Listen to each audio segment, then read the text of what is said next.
Today's lessons on colonial behavior toward women. Now, in the early colonial period and era following the Constitution's ratification, women were considered for a long time to be inferior and were treated sometimes in ways that were similar to the way in which children were treated at the time period.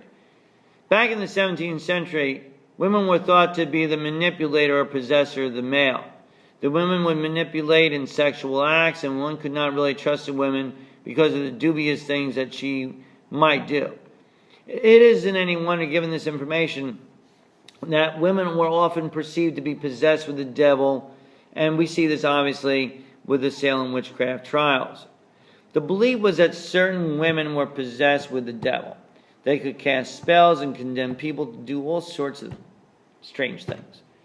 It was obvious that with this in mind and thought, that the trials developed in Salem, and many of the witches were eventually hung. This was one attitude taken toward women in the early days.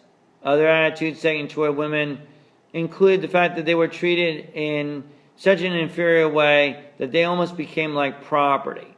Many times, they were considered the property of their husbands, so that if the husband died, the wife usually received some part of his estate. But a brother or male party became the responsible agent for transactions, including financial ones. It was believed that women were incapable of conducting business. The wife was supposed to do the housework and the like. The male was a hero and basically the person who was perceived to be important. That concludes our discussion today and lecture on colonial behavior toward women.